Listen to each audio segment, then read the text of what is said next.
Assalamualaikum warahmatullahi wabarakatuh. Selamat datang di channel Keramat Horor. Sudah lama ya saya tidak menyapa para pendengar sekalian. Nah, kali ini saya akan membawakan sebuah kisah nyata yang dialami oleh seseorang ketika dia masuk ke hutan. Jadi desanya ini berdekatan sekali dengan hutan. Apa yang terjadi? Gak usah saya ceritakan detailnya di sini ya. Kalian dengarkan saja ceritanya baik-baik sambil nikmati segelas kopi, oke? Kalau sudah nyiapin kopinya dan siap mendengarkan, kita mulai saja ke ceritanya. Nek, nenek lagi apa di hutan seperti ini sore-sore? Mang Ujang terlihat panik ketika dia melihat seorang nenek-nenek yang sedang tergopoh-gopoh berjalan di tengah hutan dengan kayu bakar yang dia gendong di punggungnya. Suasana hutan yang mulai gelap disertai dengan kabut tebal yang turun membuat Mang Ujang sedikit panik. Karena dia takut dengan orang yang dia temui adalah orang yang sedang tersesat. Sebenarnya ini adalah hal wajar melihat orang-orang yang masuk ke dalam hutan seperti ini mengambil kayu bakar untuk dipakai di rumah mereka. Karena pada waktu itu, kayu bakar masih menjadi pilihan bagi para warga untuk memasak di dapur daripada memakai minyak tanah. Namun, melihat nenek tua yang renta di tengah hutan dengan kondisi yang mulai gelap serta berkabut, membuat Mang Ujang langsung menghampirinya dan menanyakan ke kampung mana dia akan pulang di sore itu. Dengan sebuah bambu panjang berisi air gula aren yang dia ambil di hutan dengan injuk sebagai penutupnya yang dia sarungkan di tubuhnya, ia berlari mendekati nenek itu sambil kembali berteriak memanggilnya. Tak lama, si nenek itu menoleh ke arahnya. Wajahnya yang keriput terlihat jelas. Kulitnya yang pucat serta kurus serta rambutnya yang putih membuatnya sangat memprihatinkan. Tubuhnya yang sudah membungkuk dengan baju kebaya yang lusuh dengan motif bunga berwarna pink kecil di bajunya, serta kain jarik berwarna coklat yang dia pakai, membuat Mang Ujang menjadi iba. Ini apa nggak ada anaknya ya ngebantuin si nenek nyari kayu bakar? Aduh, umamnya sambil mendekati si nenek tersebut. "Aya naon cu?" ucap si nenek itu sambil tersenyum. Mang Ujang yang berlari mendekati nenek itu langsung berkata di tengah kabut tebal yang menutupi mereka berdua di tengah hutan. "Ari nenek linggih di kampung mana? Sok sini, saya anterkeun. Nenek kampungnya di mana? Lagian, nenek kenapa sih ngalah kayu bakar sore-sore gini? Kalau sore gini, Nek, di hutan takutnya banyak hewan buas. Nenek kan udah tua, nanti kenapa-napa." Mendengar ucapan dari Mang Ujang, si nenek itu hanya tersenyum. Apalagi setelah Mang Ujang mengambil kayu bakar yang berat itu dari punggung si nenek dan dipindahkan kepada punggungnya untuk dia bawa. Mang Ujang menawarkan diri untuk mengantar si nenek ini pulang. Dia teringat dengan almarhum ibunya. Ya, jika dirinya masih hidup, mungkin umurnya tidak jauh beda dengan si nenek yang dia temui di tengah hutan tersebut. "Ayo Nek, sini, saya anterin pulang." Si nenek itu mengangguk. Mang Ujang mempersilahkan nenek itu untuk jalan duluan menembus kabut hutan yang tebal. Sedangkan Mang Ujang kini mengikutinya dari belakang dengan bambu yang berisi air aren dan kayu bakar yang dia gendong di punggungnya. Namun setelah itu, Mang Ujang menghilang. Dia tidak pernah pulang lagi ke kampungnya menemui istri dan anaknya. Dia juga tidak pernah datang ke pengepul gula aren yang ada di kampung hari itu. Hingga besoknya, hilangnya Mang Ujang jadi obrolan dari para pegawai bapak yang menjadi bandar sayur di kampung. Sambil memilih tomat yang ingin dipasarkan di pasar induk yang ada di kota mereka, mereka mengobrol tentang Mang Ujang yang hilang seperti ditelan bumi. "Hei, ari si Ujang ke mana? Buah-buah kawin deui sugan," ujar salah satu pegawai yang ada di sana ketika mereka sedang ngobrol dengan pegawai yang lainnya. "Alah, saha sih yang mau sama si Ujang? Kerjanya juga ke hutan nyari aren, buat makan juga susah, apalagi buat nyandung, buat selingkuh. Emang saha yang mau?" ucap salah satu temannya. "Ya tapi kenapa ya nggak pulang-pulang? Ya bisa aja dia ke kampung sebelah nyari janda baru." Obrolan itu menyebar begitu saja. Semua pegawai bapak di pagi itu ngobrolin Mang Ujang yang menghilang hari ini. Aku yang sedang membantu bapak dengan menaikkan hasil tani yang akan dijual di pasar induk hanya bisa mendengar obrolan-obrolan itu. Tidak biasanya, Mang Ujang menghilang begitu saja. Padahal dia hafal seluk-beluk hutan yang ada tepat di belakang kampung itu.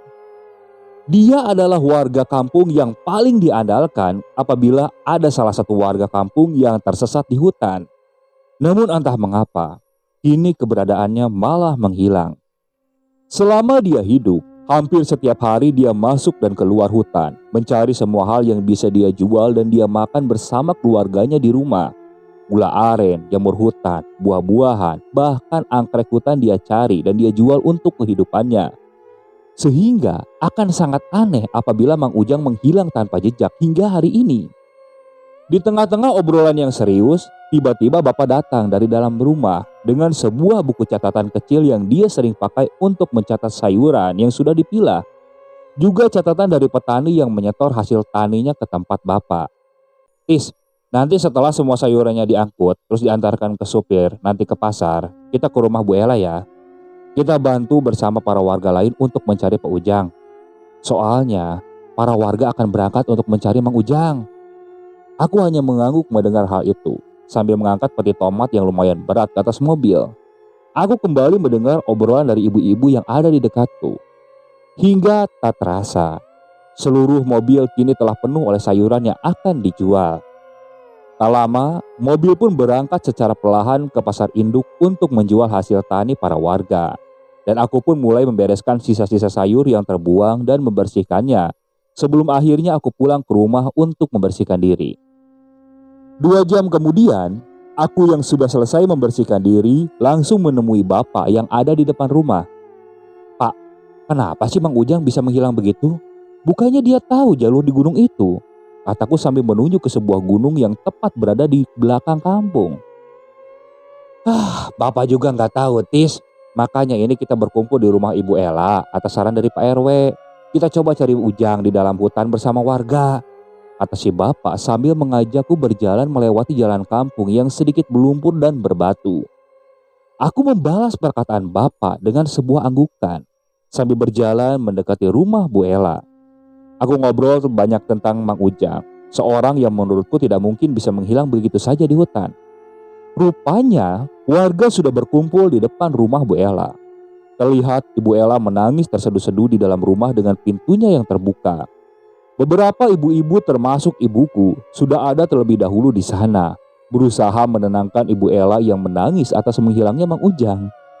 Sementara di luar rumah, terlihat bapak-bapak dan para remaja kampung yang berkumpul, menunggu instruksi dari Pak RW yang sepertinya sedang menunggu bapak datang. Sebagai seorang bandar sayur di kampung tersebut, bapak memang dihormati oleh semua warga. Wajar saja, semua hasil tani warga tergantung pada bapak. Apabila bapak tidak menjualnya ke pasar induk, mereka tidak bisa berbuat apa-apa dengan hasil taninya. Sehingga bapak begitu dihormati oleh warga. Pak RW yang melihat bapak datang bersamaku langsung menyambutnya. Dia berjalan mendekati bapak dan membuang rokok yang dia hisap saat itu. Sambil sedikit membungkuk, dia langsung bersalaman dengan bapak. Maafkan aku Pak RW, aku harus memastikan dulu semua mobil sayur jalan dulu baru ke sini, kata bapak sambil sedikit tersenyum. Pak RW langsung menggelengkan kepalanya dan berkata, dia dan warganya memaklumi apa yang bapak kerjakan pada waktu itu. Pak RW langsung membuka diskusi ketika bapak dan aku datang pada saat itu. Diskusi dimulai dengan rute pencarian Mang Ujang hingga pembagian kelompok pencarian yang menyebar ke beberapa titik hutan. Terlihat pintu gerbang masuk menuju hutan yang nampak menyatu dengan alam. Karena terbuat oleh beberapa pohon besar di kedua sisi jalan setapak yang dahan-dahannya saling menyatu satu sama lain. Sehingga membentuk sebuah gerbang. Aku dan bapak masuk bersama dengan para warga kampung yang ikut mencari Mang Ujang. Mereka membawa semua peralatan dapur dan memukul-mukulnya di tengah hutan. Mereka percaya bahwa itu salah satu cara bagi mereka untuk menemukan Mang Ujang. Bukan karena mistis atau mitos, tapi karena suara itu menggema ke seisi hutan. Sehingga mungkin saja bisa terdengar oleh Mang Ujang yang hingga saat ini entah di mana keberadaannya. Aku terus mencari Mang Ujang di tengah ribunya hutan. Namun tidak ada jejak yang ditinggalkan. Kumaha? Udah ada si Ujang teh? Udah ketemu belum? Bapak berteriak di tengah hutan. Lalu seketika terdengar suara ketukan keras di beberapa tempat yang menandakan bahwa Mang Ujang belum ditemukan. Apabila Mang Ujang sudah diketemukan, mereka akan memberikan ketukan beberapa kali sambil berteriak. Namun hingga waktu sore, Mang Ujang belum juga diketemukan. Pencarian kita nampak harus berhenti karena kita sudah mencapai batas yang bisa kita lewati di tengah hutan. Tis, berhenti Tis, jangan lewatin lapangan itu, kata Bapak sambil menunjuk ke salah satu lapangan kecil di tengah hutan. Lapangan itu terlihat biasa-biasa saja. Namun ada sebuah tugu kecil yang sudah dipenuhi oleh lumut. Seperti sudah dibuat beberapa tahun yang lalu, bahkan mungkin sudah sangat lama. Kenapa Pak? Kita sudah berada di perbatasan dengan sisi hutan yang perbatasan dengan kampung sebelah. Dan kita dilarang ke sana karena di sana adalah area di mana para manusia melakukan pesugihan. Yang masuknya melalui kampung sebelah, jawab Bapak dengan pelan. Tapi Pak, bisa aja Mang Ujang masuk ke sana Pak, tanyaku. Tis, dia itu tahu seluk-beluk hutan sini. Gak mungkin dia masuk ke sana. Dia tahu seperti apa di sana. Aku mencoba untuk tetap masuk dan mencari Mang Ujang. Jujur saja, aku tidak tega melihat tangisan Ibu Ella dan anaknya ketika kehilangan Mang Ujang pada saat itu. Namun Bapak menggelengkan kepala. Dia tetap tidak bisa mencari Mang Ujang lebih dari batas ini. Bahkan dia kembali berteriak untuk mendengar pendapat para warga. Jawaban mereka sama seperti Bapak. Mereka tidak mau mencari keberadaan Mang Ujang lebih dari batas ini. Pencarian hari itu rupanya tanpa hasil. Bapak berencana akan melamporkan hal ini kepada aparat desa di esokan harinya, agar mereka ikut membantu mencari Mang Ujang di esok harinya, agar semakin banyak orang yang mencari Mang Ujang dari pagi dengan aparat desa. Ayo sekarang kita pulang, kita kembali. Yang penting kita sudah berusaha untuk mencari Mang Ujang. Namun gak ada hasil. Bapak kembali menepuk pundakku dan membalikan badannya untuk mengajakku pulang. Aku mengangguk. Sekilas aku melihat tugu kecil itu kembali. Namun kali ini berbeda. Nampak ada seseorang yang lewat di antara pepohonan hutan. Seseorang yang bungkuk yang berjalan perlahan di belakang tugu itu. Jaraknya tidak terlalu jauh, hingga membuatku secara tidak sadar berbalik dan mendekati lapangan kecil itu.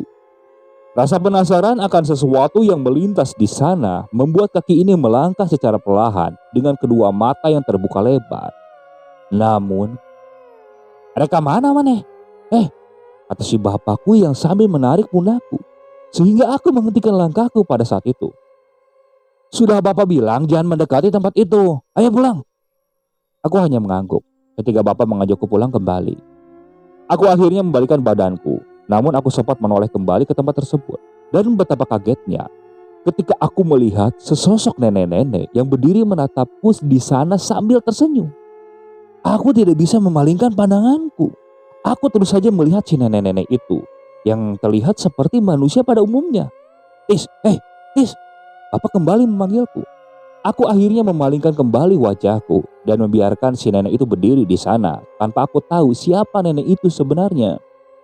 Malam pun tiba. Bapak yang merupakan bandar sayur dan Mang Ujang yang seringkali menjual hasil hutannya kepada Bapak membuat dirinya iba kepada Bu Ella dan anaknya. Dia menyuruh ibu untuk menemani Bu Ella, membawakannya makanan dan jajanan hingga Mang Ujang ditemukan. Pak RW dan beberapa warga juga melakukan hal yang sama. Mereka menemani Bu Ella hingga rumahnya sangat ramai pada malam itu. Memang wajar, masyarakat di kampung saling membantu satu sama lain. Dan itu yang aku rasakan terhadap perlakuan warga terhadap Ibu Ella. Namun berbeda denganku, aku mempunyai tugas yang mengharuskan aku beristirahat lebih awal. Sehingga aku tertidur ketika mereka semua berada di rumah Ibu Ella. Karena tengah malam nanti, aku akan terbangun kembali, menunggu mobil pick-up yang dibawa supir ke pasar induk untuk menerima uang penjualan sayur dan menerima sayuran dari petani di subuh nanti untuk dijual kembali ke pasar induk di keesokan harinya. Waktu pun terus berlalu. Tak terasa sudah pukul 1 malam. Nampak ada satu mobil yang diisi oleh Suhro sebagai supir dan Nardi sebagai kenek yang merupakan pegawai Bapak. Mereka hendak pulang ke rumah untuk menyetor uang kepadaku yang menunggu di rumah. Sebenarnya ada satu mobil lagi yang dikendarai oleh Iki pada saat itu. Namun karena jam 9 malam sayuran yang diangkut sudah terjual. Jadi dia sudah pulang terlebih dahulu. Tinggal satu mobil lagi yang dikendarai oleh mereka berdua yang pulangnya setelah sayuran habis terjual. Perlu diketahui, jalur masuk ke kampungku ini memang sedikit agak ekstrim pada saat itu. Jalanan yang menanjak dengan kontur tanah yang berbatu, juga tanpa penerangan sama sekali. Tentu saja harus melewati hutan tempat Mang Ujang hilang hingga hari ini. Mungkin apabila kalian melewatinya ketika sekarang, jalanannya akan mulus. Pohon yang menutupi jalanan tidak terlihat lagi, sehingga matahari yang masuk cahayanya itu terlihat jelas. Namun dulu tidak seperti itu. Hutan ini sangatlah lebat. Dahan-dahan pohonnya pun sampai menutupi jalan. Tak jarang banyak sekali monyet-monyet yang melompat di antara pepohonan itu. Bahkan tak jarang pula banyak ular yang harus melintas ke jalanan tersebut. Dan kita harus menunggu sampai ular itu selesai melintas. Namun hal itu tidak berlaku pada supir bapak, karena mereka sudah terbiasa dengan hal tersebut. Lebatnya hutan tidak menyurutkan mereka untuk pulang, karena memang sudah tugasnya mengantarkan sayur dari petani ke pasar induk dan pulang ketika malam setelah sayur habis di hari itu. Cena si Ujang hilang di hutan, kata Suhro yang bertanya kepada Nardi dengan tatapannya yang fokus ke jalan yang gelap sambil merokok. Nardi yang menoleh, dia tersenyum mendengar hal itu dan menjawab dengan sedikit bercanda. Lah paling diumpetin hantu mungkin, atau sedang tapak kunjung biar kaya gitu. Ucap Nardi sambil tertawa dan mengisap rokok. Terus jangan gitu, kasihan Bu Ella kalau nggak pulang-pulang sampai sekarang. Obrolan tentang Mang Ujang menghiasi perjalanan mereka ketika pulang. Mereka berdua heran, Mang Ujang yang tahu seluk-beluk hutan tiba-tiba tidak bisa pulang. Seseorang yang bahkan dipercaya ketika ada seseorang tersesat di hutan, kini menghilang begitu saja. Di tengah-tengah obrolan mereka tentang Mang Ujang, secara kebetulan mobil mereka tiba-tiba berhenti di tengah hutan yang gelap.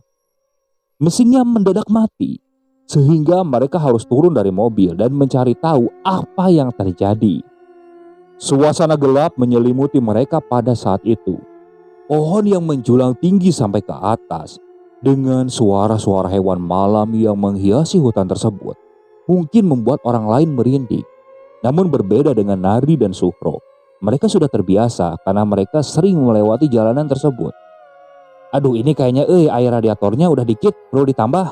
Mang pun ternyata air di belakang jok buat ngisi air radiator, kata Suhro yang menyuruh Nardi untuk mengambil air yang diisikan ke radiator mobilnya. Nardi yang saat itu sedang merokok langsung turun dan membuangnya ke pinggir jalan. Dia menginjaknya beberapa kali agar apinya padam sebelum akhirnya dia merogoh air minum yang ada di belakang jok mobil untuk diberikan pada Suhro.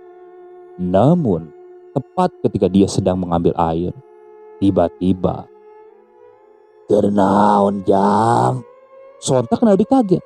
Ketika memalingkan wajahnya, dia melihat sesosok nenek tua di tengah hutan yang tiba-tiba muncul di belakangnya. Dia terdiam sebentar, menjaga jarak dengan nenek itu. Dia melihat seksama nenek itu dengan kedua matanya. Bahkan dia melihat kakinya yang nampak-nampak ke tanah. Dia memastikan bahwa apa yang dia lihat adalah manusia, bukan sosok makhluk yang datang kepadanya di tengah malam seperti ini. Nenek ngapain di tengah hutan malam-malam gini? Kata Nadi dengan nada heran. Ini cu, nenek mau pulang. Nenek mau pulang setelah ngambil kayu bakar untuk masak besok, katanya sambil tersenyum. Senyumnya hangat kepada Nardi, membuat dirinya semakin yakin bahwa nenek yang dia lihat bukanlah sosok makhluk jadi-jadian yang penghuni hutan tersebut. Meskipun di dalam perkataannya ada hal yang sedikit membuat dia bertanya-tanya. Kenapa dia mencari kayu bakar di tengah malam seperti ini? Apalagi di tengah hutan yang sangat dihindari oleh warga kampung. Suhro yang melihat Nardi sedang ngobrol dengan nenek itu pun akhirnya mendekat. Dia heran dengan nenek yang dia temui di tengah hutan tanpa ada penerangan sama sekali. Yang, nenek ikut pulang ya, biar cepat kalau pakai mobil mah. Suhro pada saat itu mengangguk, tanpa menanyakan alasan si nenek itu berada di tengah hutan ketika malam. Sudah wajar baginya untuk membantu orang-orang yang nebeng dengan mobilnya ketika mereka akan pulang ke kampung. Bukan satu atau dua kali dia melakukan hal itu. Sudah menjadi rahasia umum bagi mereka yang melewati jalan ini ketika malam dan menumpang kepada kendaraan yang melintas. Karena tak ada kendaraan umum atau ojek yang mau melewati tempat ini ketika malam sudah tiba. Nih, duduknya di depan aja tuh, masa duduk di belakang? Gak enak ah, sudah di depan aja bareng, kata Suhro yang menawarkan dirinya untuk duduk di depan bersamanya. Sedangkan Nardi duduk di belakang. Namun dia menolak. Dia berkata bahwa dia akan duduk di belakang saja hingga sampai di kampung nanti. Dia hanya berterima kasih sudah diberikan tumpangan oleh mereka berdua. Aku yang menunggu mereka kini sedikit terkantuk-kantuk di depan rumah dengan secangkir kopi dan sarung yang menutupi seluruh tubuhku. Aku menunggu mereka pulang sambil sekali ditemani oleh Iki yang sudah pulang terlebih dahulu dan tertidur di sebelahku pada saat itu. Ini supir pada kemana ya? Sambil melihat jam dindingnya sudah menunjukkan pukul 2 pagi. Aku hanya melamun sambil menyeruput kopi, melihat gelapnya malam di luar rumah yang bertabur bintang di atas sana. Namun tak berapa lama, aku dikejutkan oleh suara mobil yang dipaksa ngebut di jalanan berbatu. Di sana, aku melihat Nardi dan Suhro yang nampak ketakutan di dalam mobil tersebut. Aku langsung berdiri dan menghampiri mereka berdua. Mereka turun dan berdebat tentang sesuatu sambil berlari ke arah rumah. Cek aing oge sia teh eta teh jurig sia teh. Buktina ngaleungit eta si Nini eta, kata Suhro dengan napas yang terengah-engah. Namun hal berbeda diungkapkan oleh Nardi. Dia menolak argumen yang diberikan oleh Suhro. Tapi itu aya itu suluhna di ditu. Maknya jurig ngalah suluh. Tuh tinggali aya kene itu kayu bakarna. Kiraku jurig ngalah kayu bakar. Ternaon? Sia teh kiraku Nini jurig. Seketika aku coba menenangkan mereka berdua. Suhro nampak ketakutan atas apa yang terjadi, sehingga dia ngebut di jalan yang berbatu sampai di rumah pada malam itu. Aku mencoba mencari tahu kenapa mereka bisa ketakutan seperti itu. Akhirnya Suhro bercerita tentang nenek yang dia temui yang tiba-tiba menghilang begitu saja sebelum memasuki kampung. Sehingga dia mempercepat laju mobilnya karena dia menyangka bahwa itu adalah hantu. Namun Nardi sedikit ragu akan hal itu karena dia sudah memastikan bahwa dia melihat kaki si nenek itu napak ke tanah tidak melayang. Aku kembali teringat apa yang aku lihat di hutan dengan cerita mereka berdua. Sosok nenek tua yang aku lihat di lapangan di tengah hutan yang mungkin saja sama dengan yang mereka temui tadi di hutan. Apakah ini sebuah pertanda? Entahlah, aku tidak tahu hal itu. Aku hanya mengambil uang sayur dari mereka dan menyuruh mereka pulang dan beristirahat saja. Aku juga membangunkan Iki yang tertidur pulas di sana untuk pulang ke rumahnya. Nah, kayu bakar yang ada di mobil itu dibawa oleh Iki untuk dipakai menjadi kayu bakar di rumahnya. Karena Suhro dan Nardi itu tidak mau membawa kayu bakar tersebut. Mereka takut katanya, takut kenapa-napa. Hingga akhirnya kayu bakar itu dimanfaatkan oleh Iki karena rata-rata warga kampung masih menggunakan kayu bakar. Aku lalu memarkirkan kedua mobil itu agar gampang ketika sayuran diangkut ke atas mobil saat pagi tiba. Sedangkan Suhro, Nardi, dan Iki pulang ke rumah masing-masing yang letaknya masih berada satu kampung denganku. Pada malam itu, Iki pulang sambil menggendong kayu bakar yang dia bawa. Dia berjalan di tengah malam di sebuah kampung yang sepi dan hening. Yang ada saat itu hanya gonggongan anjing yang sepertinya menunggu pemiliknya pulang. Kondisi rumah Iki pun terlihat sangat sepi karena ibu dan bapaknya dan kedua adiknya masih tertidur pulas. Ia pun akhirnya masuk ke dalam rumah dan menutup pintunya. Kayu bakar yang dia bawa, dia simpan di dekat pintu untuk nantinya dipakai ibunya masak. Dia lalu terduduk lemas di sebuah kursi di ruang tengah. Rasa kantuknya yang begitu kuat membuat dirinya kembali tertidur di atas kursi dengan kain sarung yang dia pakai untuk menutupi tubuhnya. Kampung kembali menjadi hening. Aku yang ada di depan rumah memilih untuk memejamkan mata, menunggu para petani datang sambil membawa hasil tani ketika subuh menjelang. Sedangkan di tempat lain, di rumah Iki, ia dikejutkan oleh suara ketukan dari sebuah pintu. Ia terkantuk-kantuk dan melihat jam dinding yang di sana. Tampak jam menunjukkan pukul 3:30. Ia bangun. Ngapain sih? Siapa sih yang ngetuk-ngetuk pintu? Suara ketukan itu sangat pelan. Iki berjalan menuju pintu. Mulutnya menguap. Dia masih kurang tidur. Ia membuka pintunya dengan perlahan. Suara decit pintu dari kayu terdengar dengan jelas ketika suasana sedang hening seperti itu. Tampak di sana sosok yang asing muncul di depan pintu. Wajahnya tersenyum dengan tubuhnya yang nampak membungkuk. Rambutnya yang putih terurai dengan wajahnya yang keriput. Dia menatap Iki yang masih mengantuk di depan pintu rumahnya. Ada apa, Nek? Iki nampak bingung. Ada seorang nenek-nenek datang ke rumahnya ketika subuh tiba. Nenek tersebut mengangkat salah satu tangannya secara perlahan. Tangannya benar-benar keriput, terlihat jelas orehnya. Dia membuka mulutnya secara perlahan sambil berkata kepada Iki yang ada di sana. Nenek mau bawa kayu bakar yang tadi ketinggalan di mobil. Katanya sambil menunjuk kayu bakar yang dia simpan di dalam rumah. Sontak perasaan Iki berubah ketika dia mendengar hal itu. Seperti ada hawa dingin yang menusuk dari luar yang membuatnya merinding secara tiba-tiba. Belum lagi lampu yang menyala berkedip begitu saja dalam beberapa kali, membuat suasana di depan rumahnya menjadi menyeramkan. Selang beberapa menit berlalu, nenek itu tiba-tiba menghilang begitu saja. Dan entah kenapa, Iki yang membuka pintu rumah pun ikut menghilang. Hanya kayu bakar yang ada di dalam rumahnya dengan pintu yang terbuka lebar pada saat itu, yang diketahui oleh keluarganya ketika pagi tiba. Tis, bangun Tis. Aku dibangunkan oleh bapak ya pagi itu. Rasa kantuk masih menyerang ketika aku kurang tidur, membuat aku berat untuk membuka mata. Setelah aku menerima sayur ketika subuh dari para petani, biasanya aku akan tidur kembali di depan rumah dan dibangunkan di siang hari oleh bapak ketika sayuran sudah siap untuk diangkut ke mobil. Namun kali ini aku dibangunkan tepat 1 jam ketika aku tidur kembali. Aku diinterogasi tentang hilangnya Iki, karena keluarganya datang dan menanyakan keberadaannya yang kini menghilang si Iki entah kemana. Bahkan mereka membawa kayu bakar yang tergeletak begitu saja di dalam rumah sebagai bukti bahwa Iki sudah pulang ke rumahnya namun menghilang. Aku menjelaskan kembali tentang Iki, tentang kedatangan Suhro dan Nardi, tentang kejadian mereka yang bertemu dengan nenek-nenek di jalan yang membawa kayu bakar itu lalu menghilang begitu saja. Aku berkata bahwa Iki benar-benar pulang. Dan dia sempat tidur di sebelahku ketika aku menunggu Suhro dan Nardi pada malam itu. Bahkan, aku menyusul mereka berdua untuk memperkuat argumenku tentang Iki dan memastikan bahwa Iki memang pulang ke rumahnya. Apa gara-gara nenek yang nebeng ke mobil Suhro dan Nardi gitu, Pak? Tanyaku kepada bapak. Bisa jadi, itu pelaku pesugihan yang ada di balik hutan kemarin yang bapak bicarakan kepada kamu, Tis. Tapi Pak, waktu itu juga kan pas kita cari Mang Ujang, aku inget tuh pernah bertemu nenek-nenek di lapangan itu. Aku takut bahwa sosok itu adalah sosok yang sama dengan Suhro dan Nardi temui di jalan itu, Pak. Semua terdiam. Mereka bingung atas apa yang aku katakan. Apakah mereka harus percaya atau tidak atas apa yang aku ucapkan? Karena tidak mungkin nenek-nenek itu bisa menghilangkan orang begitu saja. Bapak yang mendengar perkataanku langsung berpikir keras bahwa dia sampai memanggil Pak RW untuk mendiskusikan hal tersebut. Ini sudah menjadi hal serius.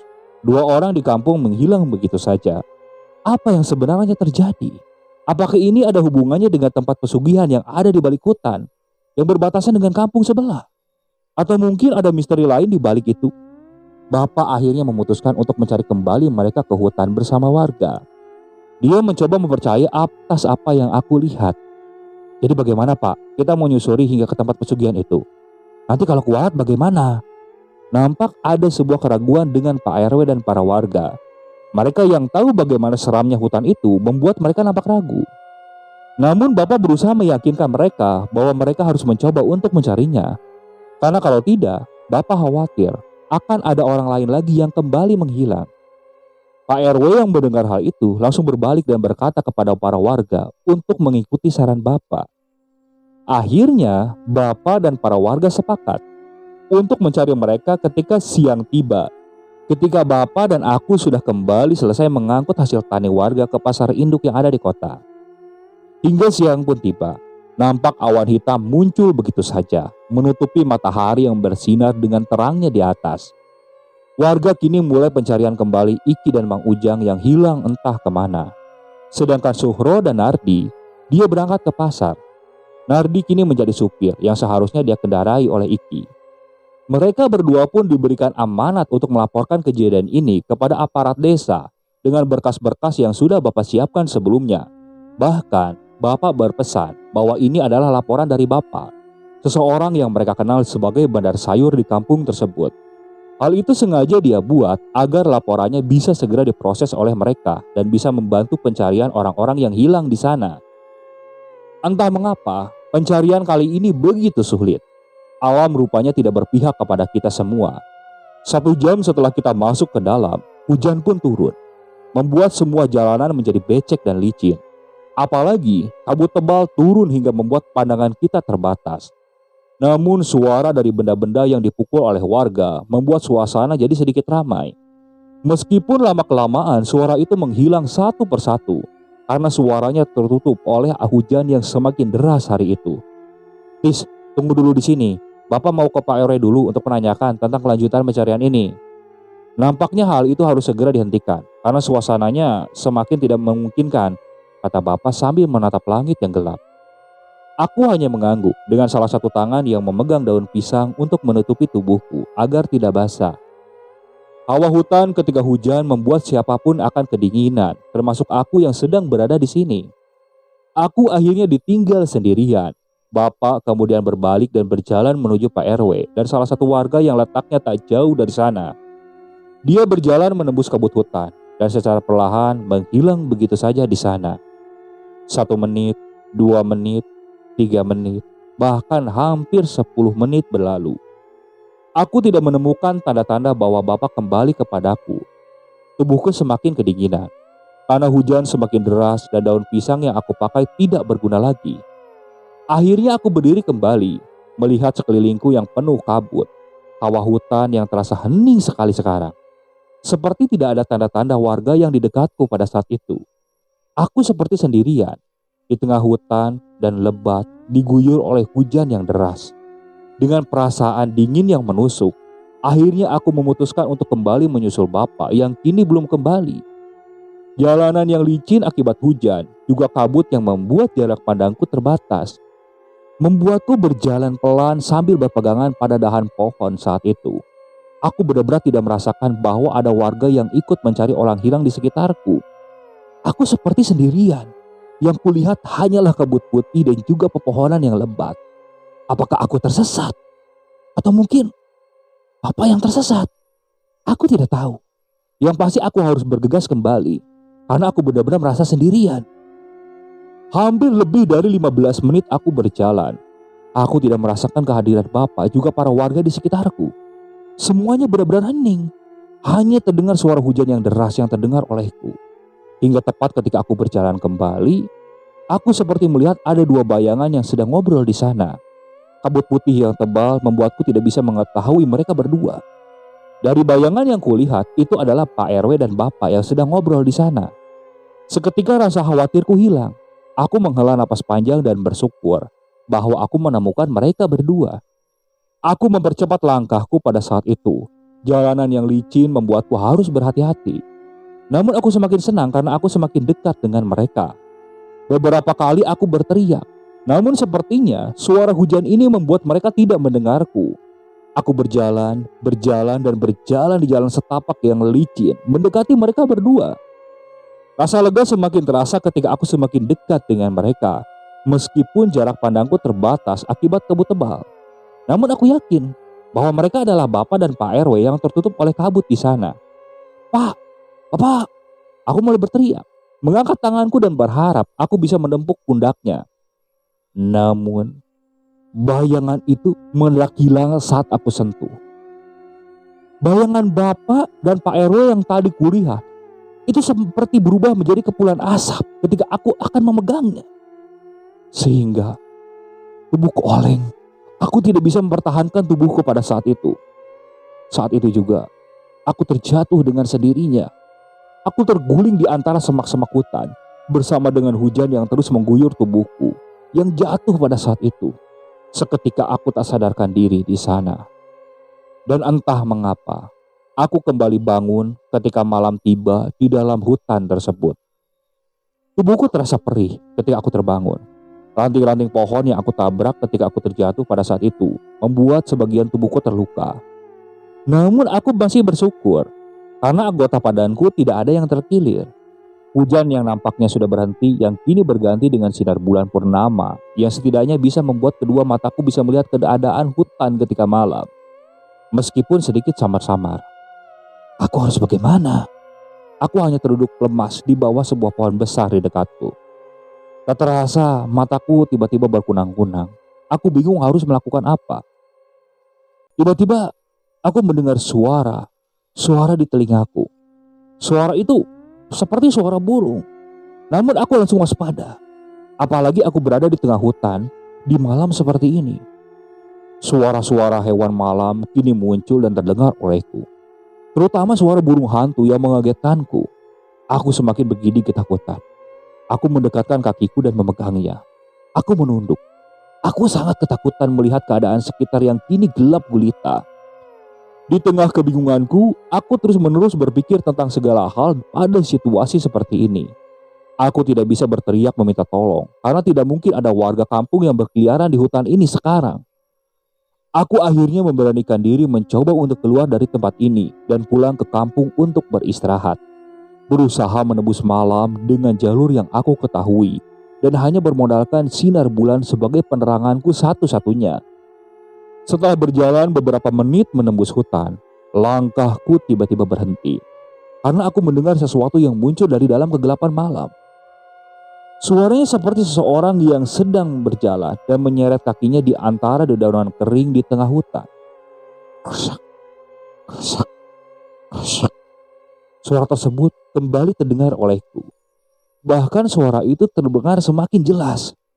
Dan suara itu membuat aku yakin bahwa itu bukanlah suara hewan malam seperti babi hutan yang datang kepadaku untuk mencari makan. Tapi ini bukan. Seperti suara langkah seseorang yang sengaja menyeret kakinya di antara dedaunan kering. Entah mengapa, tepat ketika aku mendengar suara itu, hatiku berkata bahwa aku harus menjauhi tempat itu dengan segera. Tanpa penerangan sama sekali, aku akhirnya berjalan kembali dengan meraba pepohonan di sekitar. Aku melakukan hal itu agar aku tidak terjatuh akibat jalanan yang aku lewati yang penuh lumut dan berlumpur. Apalagi sinar bulan tidak sepenuhnya mampu menerangi jalanku. Pikiranku kacau, hatiku kacau. Aku terus-menerus berpikir yang tidak-tidak selama di hutan ini. Namun, aku harus tetap bergerak. Karena aku harus bisa keluar dari hutan ini dengan segera. Tak lama aku berjalan melewati pepohonan. Akhirnya, aku menemui jalan setapak. Aku pun bisa berlari menyusuri jalan tersebut. Aku yakin bahwa jalan tersebut adalah jalan setapak yang bisa menembus hutan dan sampai di kampung. Aku terus-terusan lari dengan rasa takut melewati jalan setapak yang becek dan berlumpur tersebut tanpa henti. Keringat dingin kini membanjiri tubuhku. Tanganku tak henti-hentinya bergetar karena ketakutan. Bahkan beberapa kali aku menutup telingaku karena suara-suara malam di dalam hutan membuat jantungku berdetak sangat kencang. Hingga langkahku mendadak berhenti di tengah jalan setapak yang kini aku lalui.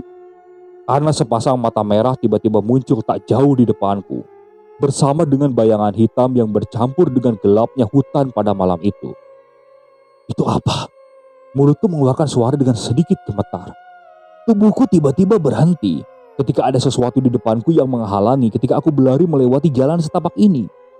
Kini aku hanya bisa terdiam dan tidak bisa menggerakkan tubuhku karena tekanan yang dikeluarkan oleh sesuatu yang tiba-tiba muncul dengan mata merahnya yang menyala di depanku. Aku berusaha membuat tubuhku kembali bergerak. Dengan rasa takut yang kini mulai memuncak, aku mau tidak mau harus berjalan kembali ke arah sebaliknya dan mencari jalan lain agar aku bisa melewati sepasang mata yang berdiri di jalanan setapak itu. Namun, rusak, rusak, rusak. Dari arah belakang terdengar kembali suara orang yang berjalan.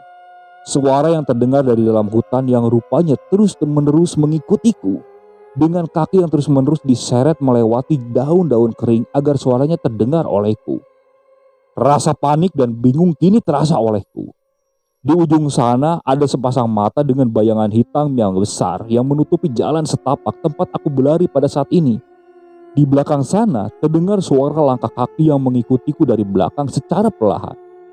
Aku terjebak di antara keduanya, di mana di kiri dan kanan jalan setapak itu hanyalah semak-semak berduri di antara pepohonan besar yang gelap gulita.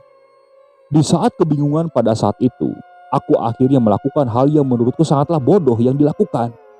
Karena aku tidak tahu harus berbuat apa pada kondisi seperti itu. Rusak, rusak. Aku akhirnya berlari ke arah semak hutan dan membiarkan tubuhku terkena duri tajam yang melukaiku pada saat itu. Rasa perih mulai terasa di sekitar tanganku. Aku hanya meringis kesakitan ketika aku sengaja membiarkan tubuhku melewat semak-semak hutan yang berduri. Aku terus-menerus berlari, melewati beberapa semak-semak yang menghalangi jalanku. Kaki, tangan, bahkan wajah kini terasa perih akibat luka yang disebabkan duri dari semak-semak tersebut. Aku mencoba bertahan dari rasa perih yang aku rasakan agar aku bisa terhindar dari sesuatu yang aku lihat tadi. Namun, ketika aku keluar dari semak-semak hutan dengan luka yang memenuhi tubuhku, aku menemukan sebuah tempat kecil yang dikelilingi oleh pepohonan hutan. Napasku terengah-engah. Aku sedikit membungkukkan badanku supaya menahan kakiku agar tidak terjatuh. Kini, aku berada di sebuah tempat yang dilarang untuk Bapak masuki ketika aku mencari Mang Ujang. Sebuah lapangan kecil dengan sebuah tugu di ujungnya, yang merupakan tempat pesugihan yang ada di balik hutan tersebut. Aku tahu tempat ini. Tinggal aku kembali mengikuti jalan setapak. Aku berbalik dan mencari jalan setapak yang pernah aku lewati bersama Bapak tersebut. Namun entah kenapa aku tidak melihatnya sama sekali. Lapangan itu dipenuhi oleh pepohonan lebat di semua sisinya. Seperti tidak ada jalan keluar sama sekali. Aku sungguh bingung. Benar-benar sangat kebingungan. Aku harus melakukan apa untuk bisa keluar dari hutan ini? Hahaha, ulah bingung gitu Jang. Ya mending dia ulin jeng kaulah. Terdengar suara yang begitu jelas di tengah hutan. Aku tidak tahu siapa dia. Namun suaranya terdengar begitu jelas.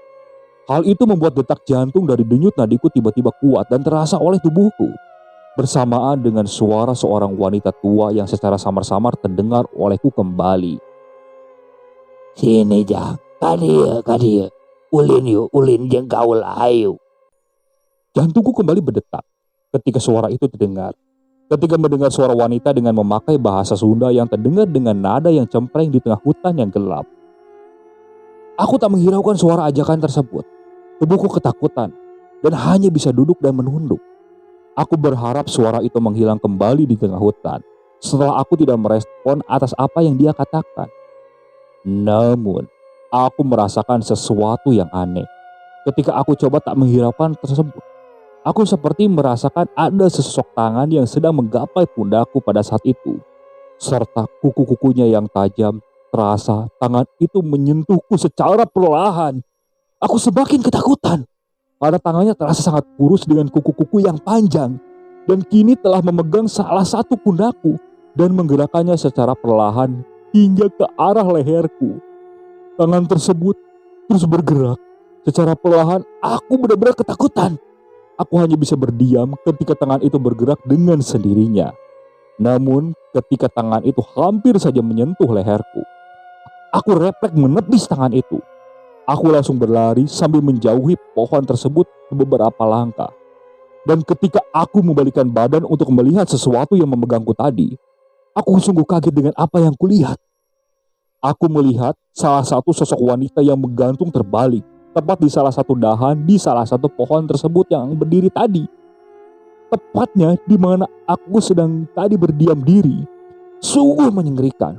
Tubuhnya menggantung seperti kelelawar. Namun tidak terlihat ada sayap kelelawar yang terlihat di antara tangannya.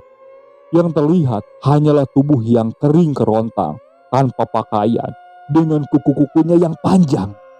Wajahnya terkekeh-kekeh kepadaku. Rambutnya yang panjang dan terurai hingga ke bawah.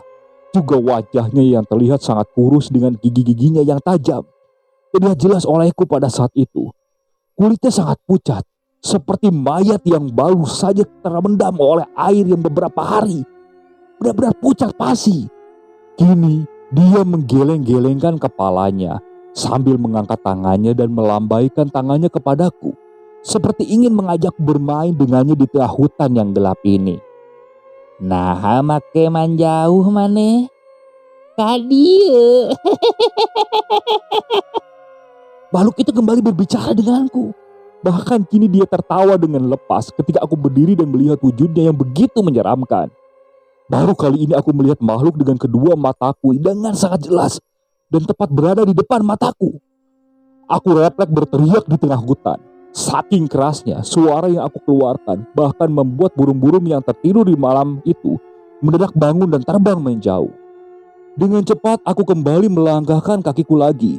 Meskipun rasa perih masih terus terasa di tubuhku. Tapi dalam pikiranku saat itu, aku harus segera menjauh dari makhluk yang dengan jelas menampakkan dirinya kepadaku. Mereka mana Jang? Ayo main ayo, ulah kabur.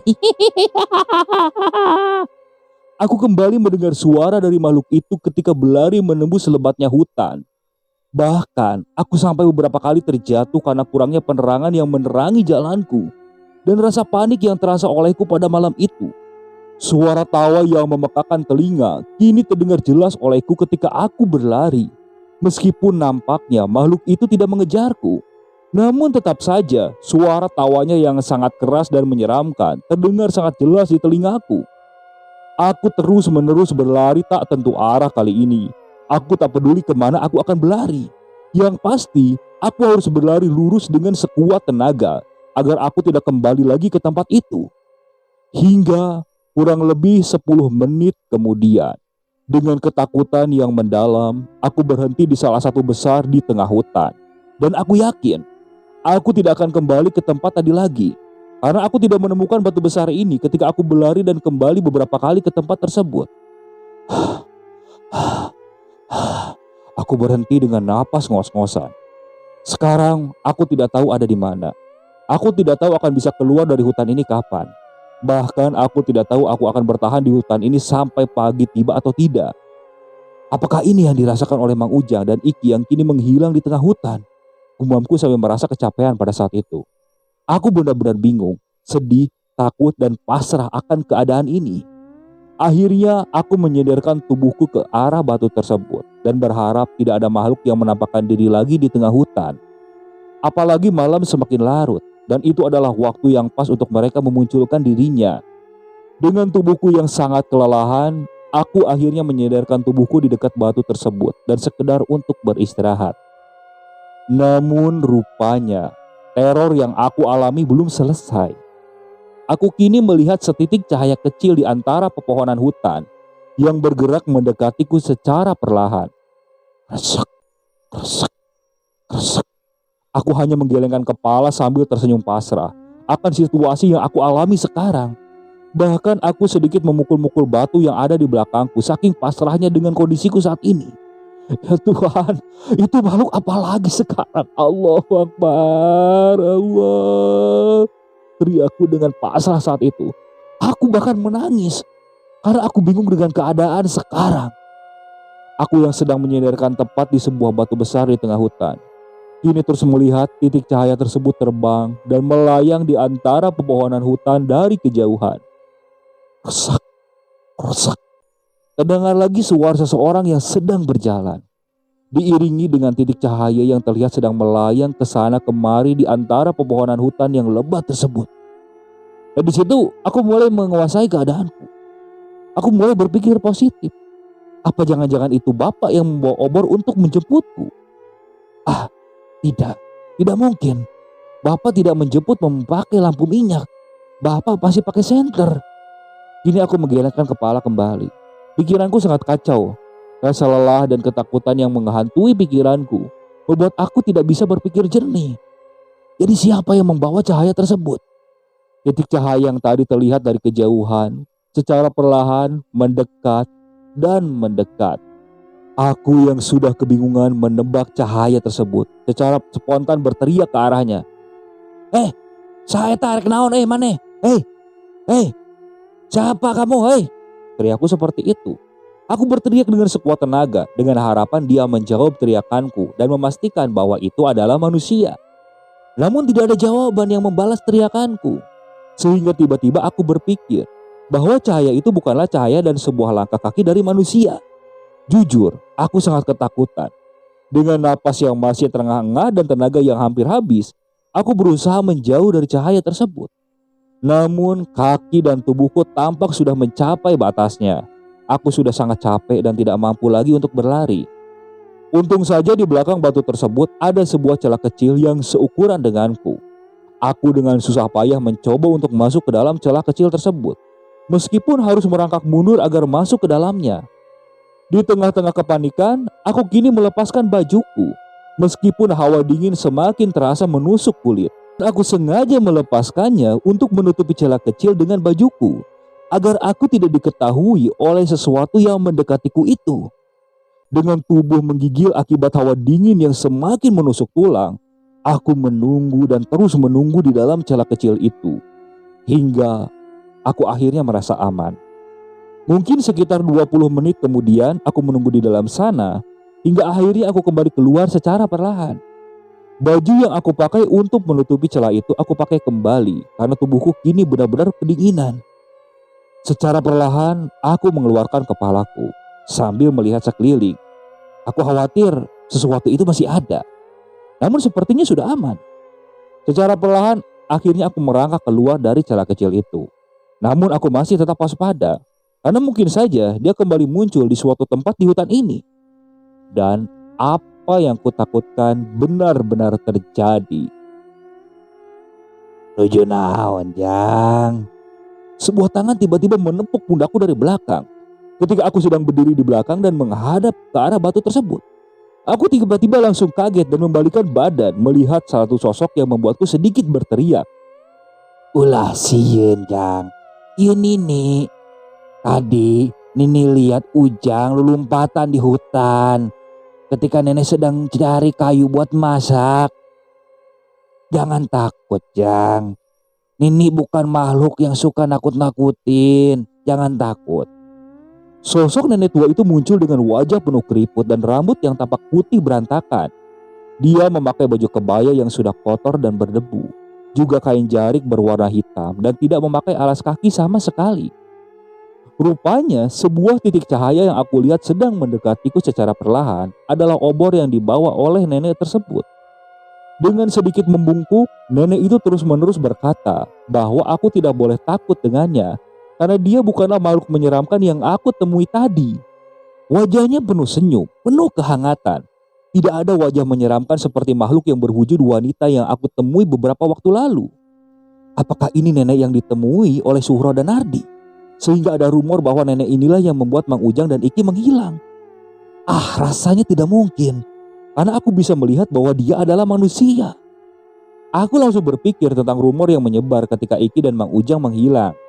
Namun aku tidak bisa mengiyakan tentang rumor itu ketika aku bertemu dengannya di tengah hutan seperti ini. Kenapa, Jang? Lamunanku tiba-tiba buyar. Ketika nenek itu bertanya kembali, dia tersenyum seperti layaknya seorang nenek-nenek kepada cucunya pada saat itu. Aku langsung membalasnya dengan senyuman dan menggelengkan kepalaku. Ini cu, minum dulu lahangnya. Nenek yakin Ujang pasti capek. Ujar si nenek itu sambil menyodorkan sebuah bambu berisi air gula aren untuk aku minum. Terima kasih, Nek. Aku menerima bambu itu lalu meminumnya. Sebuah cairan air dari gula aren tersebut langsung masuk ke tenggorokanku. Aku yang lelah dan letih langsung sedikit terobati. Dedeh teuing Ujang. Nanaon di tengah leuweung kieu sorangan. Bentar nih, bentar. Ini siapa? Ucapku yang tiba-tiba memotong ucapan si Nini tersebut. Nenek itu mengangguk dan tersenyum dengan tubuh yang sedikit membungkuk. Nenek itu mengambil bambu yang sudah aku habiskan cairannya dan berkata, Nanti saja Nini ceritakan di jalan ya, Jang. Jangan di sini. Sekarang kita ke tempat aman dulu. Bahaya kalau lama-lama berdiam diri di tempat ini. Kata si nenek tersebut sambil mengangkat tangannya untuk mengajakku ke suatu tempat di hutan tersebut. Aku yang sudah capek dan letih akhirnya menuruti apa yang si nenek itu katakan. Seperti terhipnotis, aku akhirnya mengikuti nenek tersebut dengan cahaya obor sebagai penerangannya, tanpa sekalipun mempertanyakan tentang dirinya yang sendirian di tengah hutan. Hingga akhirnya, aku kini kembali berjalan secara perlahan di tengah hutan, ditemani dengan cahaya obor dan sesosok nenek-nenek yang tiba-tiba datang entah dari mana. Terlihat sebuah gubuk kecil di dekat tebing yang menjulang tinggi di tengah hutan. Gubuk yang sepertinya sudah lama dibangun dan ditinggalkan oleh penghuninya. Entah siapa yang membuatnya di tengah hutan seperti ini. Namun yang pasti, gubuk itu kini dipakai oleh nenek yang ada di depanku untuk dijadikan tempat tinggal. Aku berhenti sejenak di depan gubuk tersebut. Aku merasa seperti banyak mata yang sedang mengawasiku. Aku memperhatikan sekeliling, hingga akhirnya suara dari si nenek tersebut membuyarkan lamunanku. Ayo, asup Jang. Ulah di luar. Bahaya. Bisi aya naon. Ucap si nenek tersebut. Iya, Nek, kataku sambil kembali berjalan mendekati gubuk tua tempat si nenek tinggal. Si nenek itu kembali tersenyum Tidak ada aura yang coba menekanku atau membuatku ketakutan seperti para makhluk tadi yang menampakkan dirinya. Maaf ya Jang, rumah nenek mah kayak gini, reot, jeung butut kotor nih. Wayahnya nya, Nini mah ada di sini tinggal sendirian. Jadi ya ala kadarnya aja ya. Gak apa-apa Nek, malah aku yang ngerepotin Nenek. Gak apa-apa nih kalau misalnya saya nginep sampai pagi di sini. Gak apa-apa Jang, nenek malah seneng, Ucap si nenek tersebut. Gubuk itu terlihat sangat sederhana, hanya terdiri dari beberapa ruangan kecil yang menyatu menjadi satu.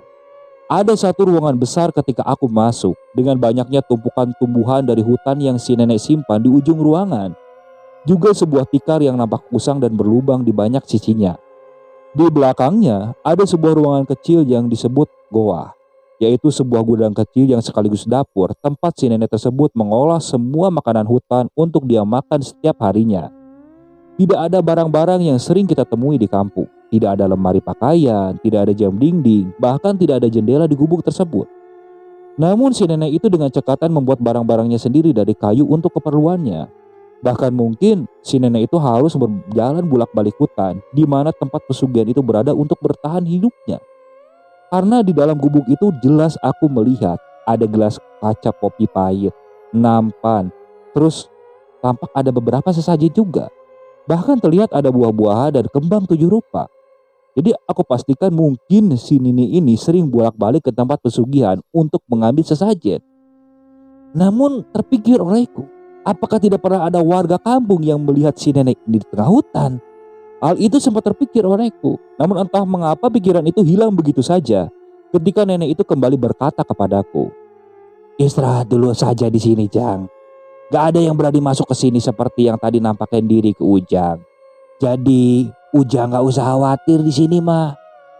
Aku yang duduk di sana akhirnya bertanya tentang identitas si nenek tersebut, karena aku merasa mempunyai hutang budi kepadanya. Kalau boleh tahu, nenek siapa namanya? Karena aku dari tadi gak tahu nama nenek siapa.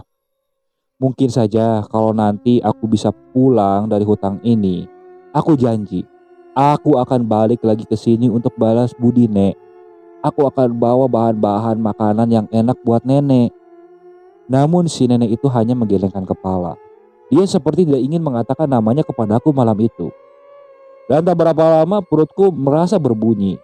Mungkin sudah beberapa jam aku belum makan, apalagi selama berada di hutan ini. Nenek tersebut sepertinya mengerti tentang apa yang aku butuhkan pada saat ini. Dia hanya tersenyum. Lalu secara perlahan berdiri dengan tubuhnya yang sudah renta dan membungkuk.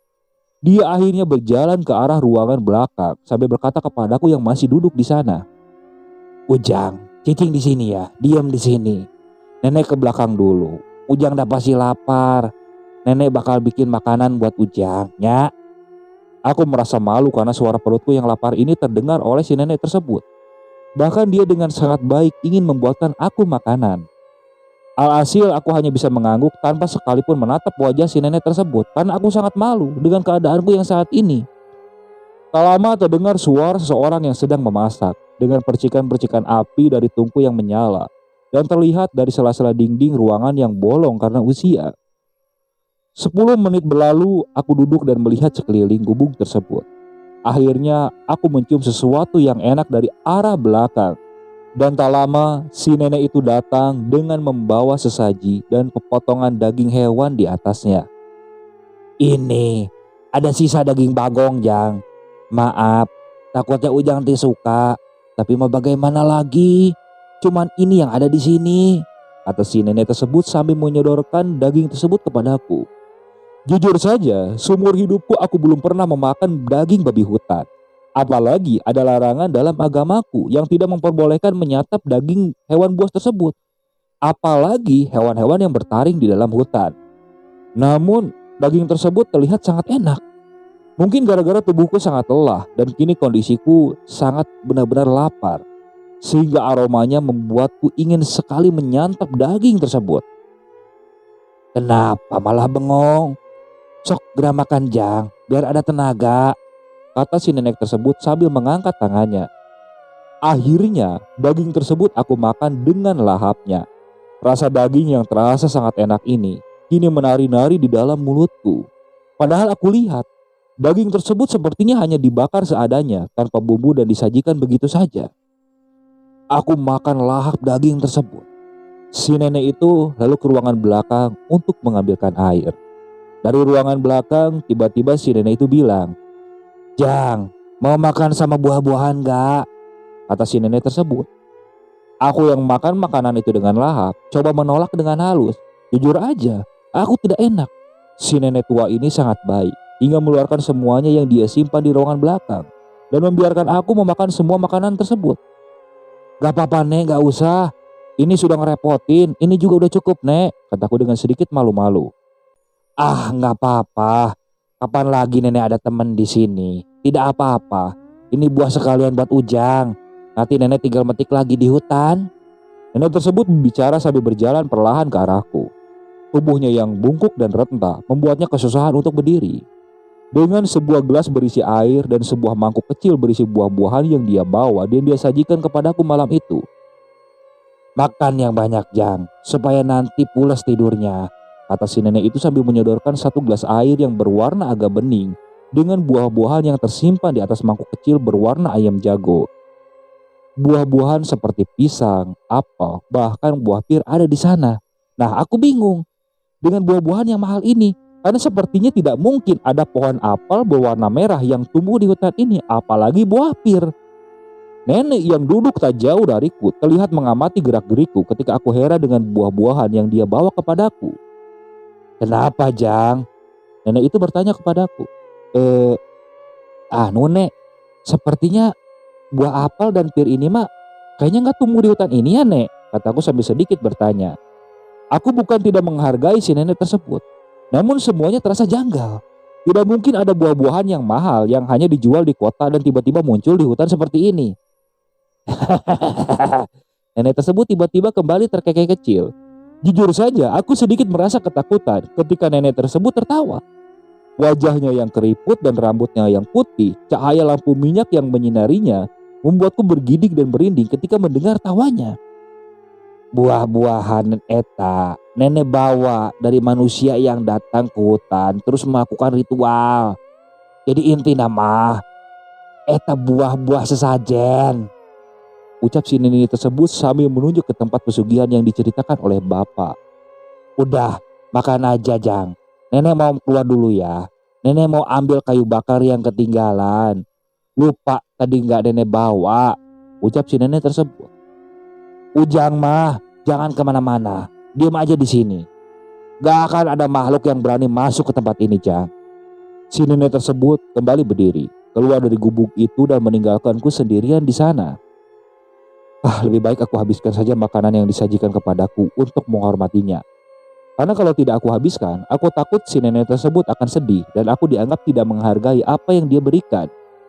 Aku pun akhirnya mengambil sebuah apel merah.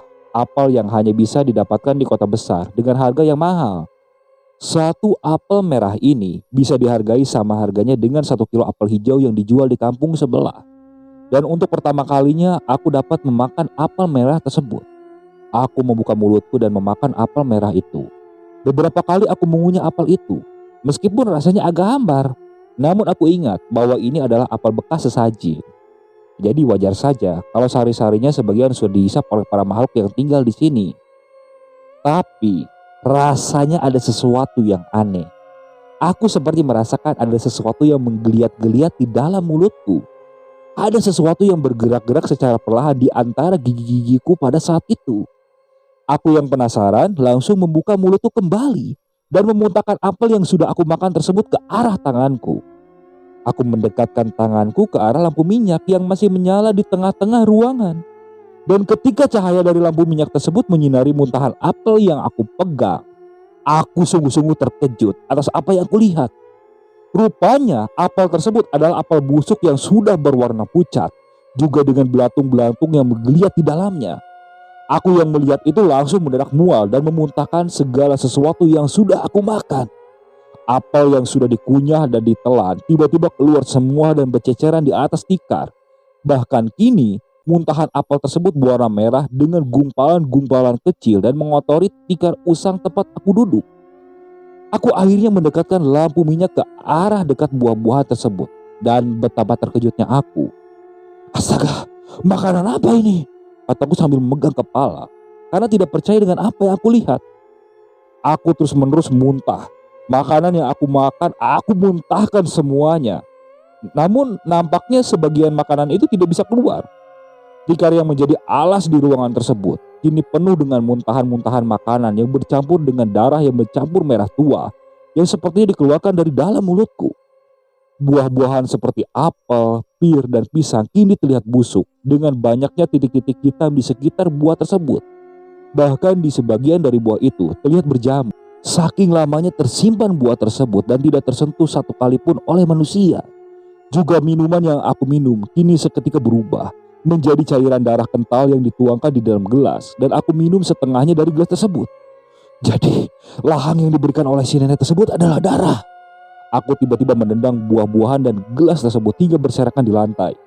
Firasatku benar, dari tadi aku merasakan ada sesuatu yang tidak beres dengan nenek tersebut. Kataku sambil berdiri. Aku memukul-mukul kepalaku sendiri karena ketika pertama kali aku bertemu dengan si nenek itu, aku seperti terhipnotis dan percaya atas kebaikan yang diberikannya kepadaku. Aku langsung berdiri dan melangkahkan kaki ke ruangan belakang dengan lampu minyak yang kini aku bawa sebagai penerangannya. Buah-buahan busuk yang aku makan kini berserakan di ruangan tempat aku duduk dan aku injak ketika aku melewatinya. Ruangan belakang yang hanya tertutup oleh sepotong kain panjang sebagai pintu, aku buka secara perlahan. Sebuah kain putih yang nampak sangat kotor dan berdebu dengan banyaknya bekas gigitan rayap di segala sisinya membuat kain putih tersebut tidak lagi utuh. Dengan perlahan, tanganku akhirnya membuka kain itu. Aku berjalan ke dalam ruangan kecil yang menjadi tempat si nenek tersebut memasak makanan yang tadi disajikan kepadaku. Dan ketika aku membuka ruangan tersebut, aku merasa semakin jijik dan menutup hidungku atas pemandangan yang aku lihat di ruangan belakang itu. Seekor babi hutan yang sudah membusuk kini terlihat di atas meja di ruangan tersebut. Babi hutan yang sudah terpotong di beberapa bagian membuatku ingin muntah kembali. Bau busuknya sangat-sangat menyengat. Hingga ketika aku mendekat, aku mengangkat kerah bajuku yang kini tampak kusam. Aku mendekatkannya ke arah hidung agar aku tidak bisa mencium bau busuk yang menusuk itu. Banyak sekali bahan makanan yang sudah busuk di dalam sana. Sayuran kering yang bergantung di atas tungku. Buah busuk yang tersusun rapi di salah satu ruangan. Juga banyak potongan daging hewan yang membusuk secara bersamaan seperti bangkai babi yang aku lihat tadi. Aku panik. Aku semakin percaya bahwa si nenek itu bukanlah manusia. Mungkin saja nenek ini juga membuat Mang Ujang dan Iki menghilang. Meskipun aku tidak melihat kedua orang itu di gubuk tersebut hingga sekarang. Aku yang ketakutan akhirnya kembali. Namun ketika aku kembali ke ruangan tengah, aku merasa penasaran dengan sebuah ruangan kecil di tempat tersebut. Ruangan kecil yang berada di sebelah kiri yang hanya tertutup oleh kain tipis berwarna putih yang sudah kotor. Aku curiga Mang Ujang dan Iki berada di dalam sana. Hingga tak perlu waktu lama aku membuka tirai itu. Meskipun ketika aku melihat isi di dalamnya, aku melihat sebuah tulang belulang yang sedang duduk menyender di salah satu sudut ruangan. Tulang belulang yang tampaknya sudah lama terduduk di dalam gubuk tersebut. Semungkin selama bertahun-tahun dengan pakaian kebaya dan kain jarik yang sama persis dengan yang si nenek pakai. Sontak itu semakin membuatku ketakutan. Nenek yang memberiku makanan ternyata sudah meninggal. Seketika aku langsung berbalik dan ingin berlari dari gubuk itu. Namun tepat ketika aku ingin melangkahkan kaki, tiba-tiba nenek tersebut terlihat berdiri di depan gubuk dan tersenyum kepadaku. Sepertinya si nenek itu sudah mengetahui apa yang aku lihat. Si nenek tersebut tiba-tiba tersenyum terkekeh. Dan dengan cahaya dari lampu obor yang dia bawa di luar gubuk, dia berkata kepadaku, "Mau kemana, Jang?" Kata nenek juga, "Ujang jangan keluar dari gubuk ini. Bahaya. Mendingan balik lagi ke dalam," kata si nenek tersebut sambil tertawa. "Jang, jangan kayak dua orang dulu yang pernah ketemu ke sini. Dia kabur ketika tahu nenek sudah meninggal." Ketika aku melihat nenek tersebut, kali ini wajahnya tampak berbeda. Salah satu tangannya yang membawa obor itu terlihat busuk. Bahkan Cahaya dari obor itu membantu aku untuk melihat wajah si nenek yang rusak. Si nenek itu tertawa dengan wajahnya yang rusak di beberapa bagian. Bahkan sekarang terlihat wajah si nenek itu benar-benar menyeramkan. Aku langsung berbalik dan berlari ke dalam, mencoba berlari ke arah ruangan belakang dan keluar dari sana. Aku lari kembali ke arah ruangan belakang. Rasa takut, rasa gelisah, semuanya menjadi satu. Bahkan saat di dapur, aku menyenggol panci yang saat itu kulihat cairan merah tumpah kemana-mana. Namun aku tidak peduli. Namun saat aku keluar dari ruangan belakang hendak lari ke hutan, tiba-tiba nenek itu sudah menghadang di sana dengan obor di tangan serta wajah yang sudah sangat menyeramkan. Terlihat wajahnya membusuk, tangannya membusuk, bahkan tulang belulang terlihat di beberapa bagiannya. Reka mana Jang? Ulah kabur. Baturan nenek di dieu. Ulah siga dua manusia anu kabur. Geus di dieu jeung Nini. Aku terdiam. Si nenek tersebut mulai mendekat, berjalan perlahan ke arahku. Badanku bergetar hebat saat itu. Aku benar-benar ketakutan. Tanpa pikir panjang, aku berlari kembali ke dalam gubuk tersebut. Berharap aku bisa keluar dari pintu depan. Aku berlari dan berlari. Hingga akhirnya sampai di pintu depan. Aku mendadak lemas. Si nenek itu sudah berdiri kembali di sana. Dengan tersenyum dan wajah yang sangat menyeramkan. Kamana Jang? Nek, ampun Nek. Ujang udah balik Nek. Ampun Nek, Ujang sieun Nek. Pokoknya Ujang kudu balik Nek. Kudu balik Nek, mung di dieu Nek, mung maturan nenek mung. Ujang kudu balik. Nenek tersebut tiba-tiba diam. Ketika aku menjawab hal tersebut, wajahnya yang terlihat menyeramkan kini menunduk di depanku. Namun ketika wajahnya menunduk, dia kembali tertawa dan terdengar olehku dengan suara tawanya yang sedikit berbeda dibanding suara tawa yang terkekeh tadi. Ketika aku masih belum mengetahui apa yang terjadi, namun untungnya tubuhku cepat merespon. Aku langsung berlari dengan cepat melewati si nenek tersebut. Dan ketika aku melewati tubuh si nenek itu, ranting pohon yang dia bawa di belakang tiba-tiba dijatuhkan. Bersamaan dengan suara tawa yang terdengar lebih menyeramkan. Suara nenek itu benar-benar menyeramkan. Suaranya hampir seperti suara raksasa. Benar-benar menyeramkan sekali. Bahkan sepertinya suara tawa si nenek itu memenuhi seisi hutan. Seisi hutan itu seperti menjadi hening. Hanya terdengar suara tawa si nenek itu saja. Namun aku tidak peduli. Aku tetap berlari. Sudah agak jauh, aku menoleh. Namun saat aku menoleh, aku melihat wajah si nenek itu seperti benar-benar hancur. Si nenek itu seperti melambaikan tangannya kepadaku. Aku benar-benar kaget. Aku takut. Aku langsung memalingkan mukaku kembali. Aku berteriak. Aku berlari, terus berlari. Hingga tak berapa lama saat aku berlari, aku seperti menabrak sesuatu. Jujur, karena panik, pandanganku ini hanya menunduk ke bawah. Dan saat aku melihat ke depan, sosok nenek tua itu sudah berdiri di depanku. Namun kali ini, dia tidak memperlihatkan wajah yang mengerikan lagi. Wajahnya sama seperti pertama kali aku melihatnya. Dan dia berkata kepadaku, Cik, lumpat Jang. Lumpat ke arah ditu. Nini mau ngudak. Ari Ujang embung maturan Nini mah. Tak lama dia kembali tersenyum. Aku berlari mengikuti arah yang ditunjukkan oleh si Nini tersebut. Aku benar-benar takut saat itu. Aku terus berlari hingga tak terasa. Rasa lelah dan capek begitu kuat menyerang tubuhku.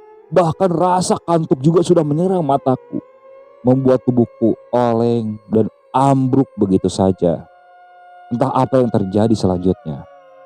Namun beberapa waktu kemudian, aku dikejutkan oleh suara gonggongan anjing yang ada di dekatku.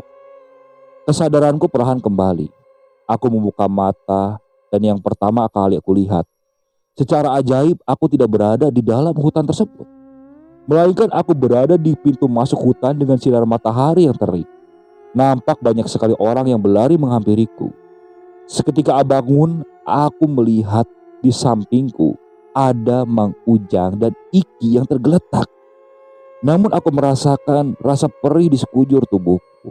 Aku melihat tubuhku ternyata banyak luka.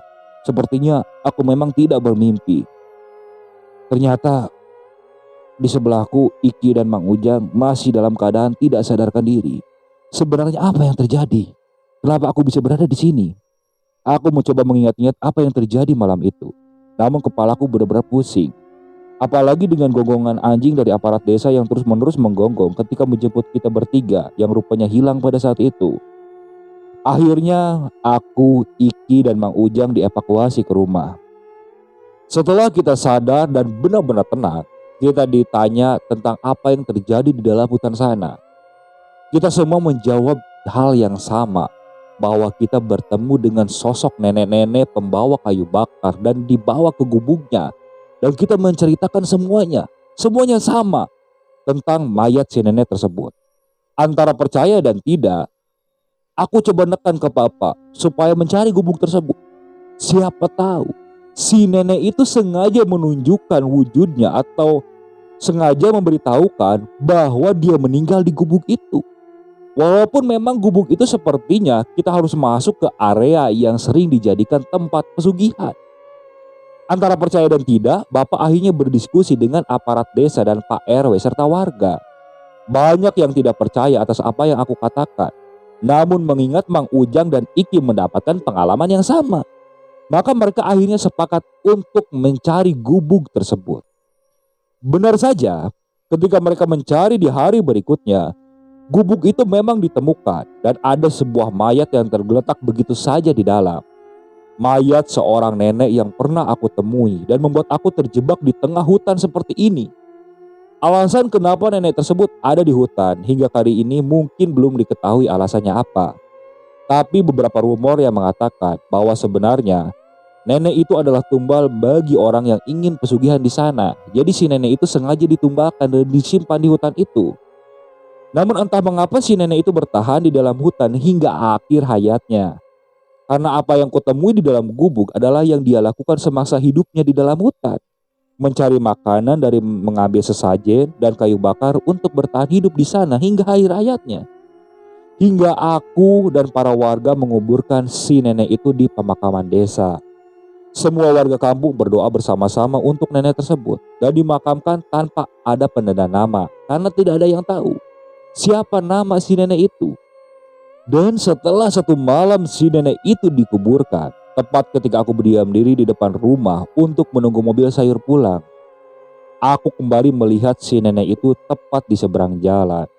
Dia muncul begitu saja di kegelapan malam, tersenyum kepadaku dan berterima kasih atas apa yang warga lakukan kepada mayatnya. Setelah itu dia menghilang dan tidak pernah lagi menampakkan diri kepadaku hingga hari ini. Jujur saja, kejadian itu diketahui oleh semua warga desa. Bahkan beberapa orang yang mengalami kejadian itu masih sering menceritakan kepada anak cucunya hingga sekarang. Oke, sekian untuk cerita kali ini. Saya ucapkan terima kasih kepada narasumber yang sudah membagikan kisahnya, termasuk para penonton yang benar-benar setia mengikuti cerita dari channel Keramat Horor ini. Semoga kalian selalu diberikan kesehatan, dilancarkan rezekinya, dan dijauhkan dari musibah. Terus ikuti cerita yang dibawakan oleh channel Keramat Horor ini. Assalamualaikum warahmatullahi wabarakatuh.